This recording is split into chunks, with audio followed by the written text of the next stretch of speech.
Welcome to Knowledge Nuggets, thank you for your time. So today we're going to go through ways you can improve bad posture, which can often happen when you're sat at a desk all day. So Joe, if you give us a little introduction about yourself and then we can get into some demonstrations. No problem. So those of you know me, I'm a sports therapist. I specialise in rehabilitation, personal training, sports massage, and a combination of different modalities, but designed basically to make you move better and feel better, combining that with body transformation. So, yeah. Yeah, great. Okay, so what are the key things you would suggest for someone that sits at a desk all day? So there's a combination of issues when we're at the desk. I mean, I'm guilty of it. I do a lot of online work now, so we're kind of sat in this kind of type of position where you can almost get a kyphotic and lordotic back. So it basically means lordosis of the lower back and tight shoulders. So it simply means that we start to get overactive quads, very weak glutes, overactive pecs, usually weak and overactive traps and lats. Yeah. Lots of information there, but probably the best way is that I'll show you exactly what's what. Okay. Yeah. Shall I be your demo person? Yeah, well, so let's start with kind of generally the tight hips. Okay. So sitting in this desk posture. So type hip flexor side. Yeah, hip flexors and quads. So the best, one of the best exercises is basically called a lizard pose. So if you drop yourself down onto your hands and knees. Yep. Step your right leg forward in front of your right hand. Yep.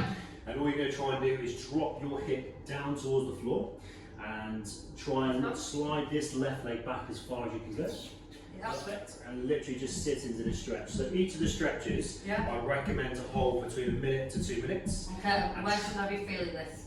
You're looking at the adductors, yep, in towards your left hip flexor, right yep. adductor. I can also feel it a bit here in my glutes. In the glutes, potentially. I mean, this is what we don't want to be doing. Yeah. It's more activation for the glute, which I'll go through a little later. Okay. So this is exercise number 1. It's quite a good flow series. If you come up to a kneeling position now, so stay with that leg in front of you. Yeah. Go up to a kneeling position. Yeah. And now what you're trying to do now is open this left hip flexor. Okay. If you squeeze the glute, like I was just talking to you about, then press your both hands onto this right knee and just drive your hip forward.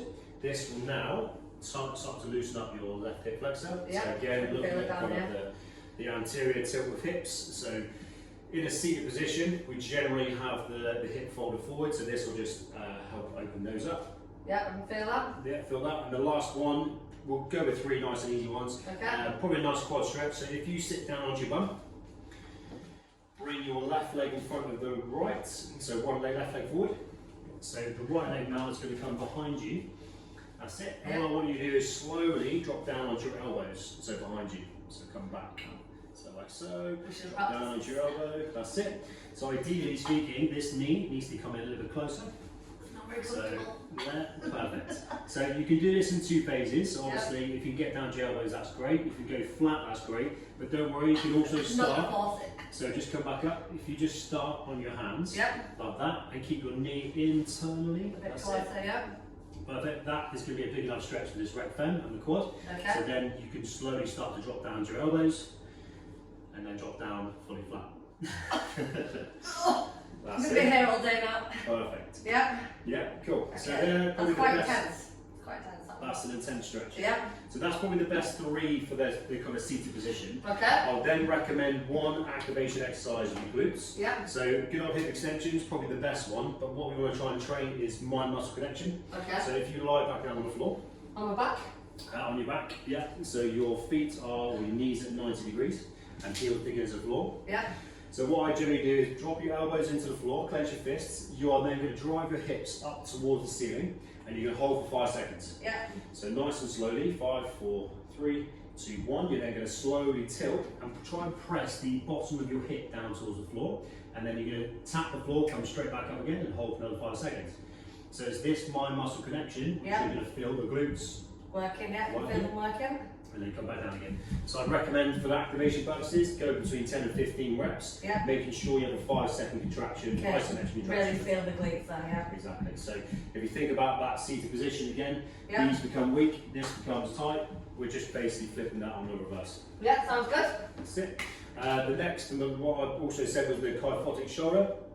So rounding through the shoulders, So the major contributors are usually the pecs, the lats and the traps. So the pecs we'll start with first. It's quite a nice wall stretch. Okay. So you're going to basically press the elbow, the hand onto the wall, and then step. So if my right arm's going to stretching, my right leg will step forwards without the shoulder lifting forward. Yeah. Just sit into the stretch. Okay. Let's So give that a go. give that a try. Put arm here. Yeah. Step forward. Yep. And then just lean into the stretch. That's perfect. And with these stretches, same applies. You're looking for 1 to 2 minutes. Yeah. Okay. Holding yourself, but it's about 60 to 70% of the maximum stretch. Make sure you're not overdoing So it. not too intense. Exactly, so make it still as nice and easy, so that's fine. Yep. The second one, probably quite an easy one to do at your desk, is a rhomboid stretch. We'll go through this upper part of your back.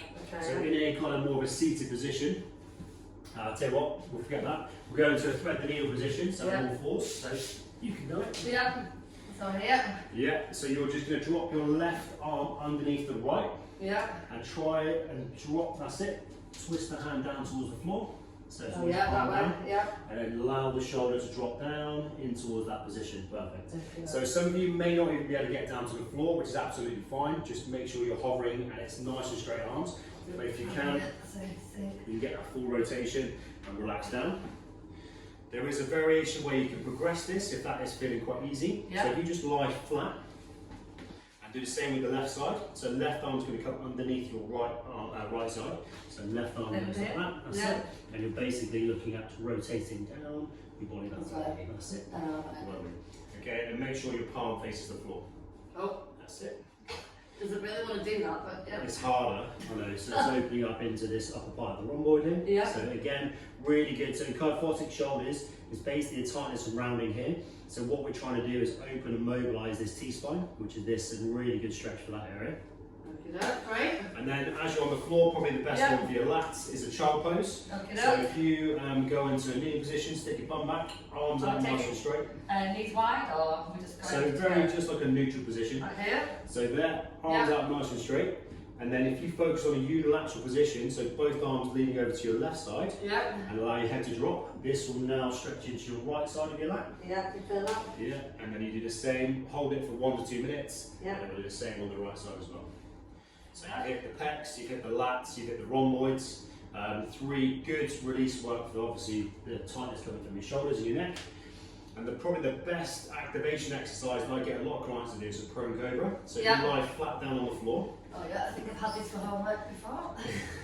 Your head now needs to stay fixed on the floor. Yeah. So what I generally get clients to do is use a towel, literally fixing the head. All you're simply doing is rotating, squeezing your shoulder blades, your thumbs will come up to the ceiling.